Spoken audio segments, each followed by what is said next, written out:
உணவு பழக்க வழக்கங்கள் மூலம் வெண்படை என்ற சரும நோயை குணப்படுத்தும் வழிமுறைகளை பற்றி நம்முடன் பகிர்ந்து கொள்ள வருகிறார் டாக்டர் அருண்.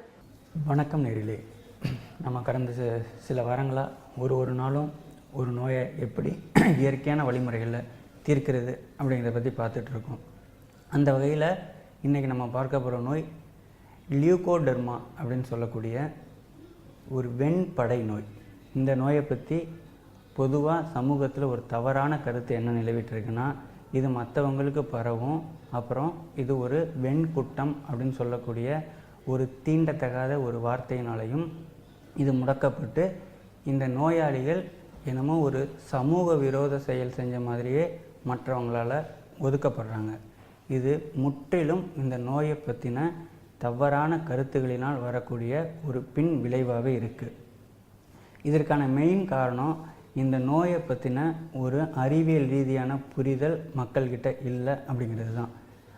அப்படி பார்க்கும் பொழுது இது முறையாக எதனால் ஏற்படுது, இந்த நோய் அப்படின்னா என்ன அப்படிங்கிறத நம்ம முதல்ல இப்போ பார்ப்போம்.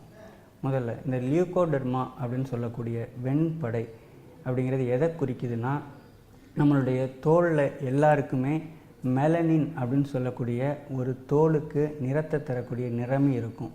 இந்த நிறமியினுடைய அளவு ஒரு நாட்டுக்கும் அந்த நாடுகளினுடைய சூழ்நிலை தட்பவெட்ப நிலையை பொறுத்து மாறுபடும். இப்போது இந்தியா மாதிரியான மிதவெப்ப நாடுகளில் அந்த நிறமியினுடைய அளவு ஒரு பொதுவான 80% மக்களுக்கு அது நிறத்தை தரக்கூடியதாக இருக்கும். அதே மாதிரி யூரோப்பியன் கண்ட்ரி போன்ற குளிர் பிரதேசங்களில் வாழக்கூடிய மக்களுக்கு அந்த நிறமியினுடைய அளவு ரொம்ப கம்மியாக இருக்கிறதுனால அவங்களுடைய நிறம், தோலின் நிறம் வெளிரிய நிறமாக இருக்கும். அதுபோல் வெப்பமண்டல நாடுகளில் இருக்கக்கூடிய மக்களுக்கு நிறமி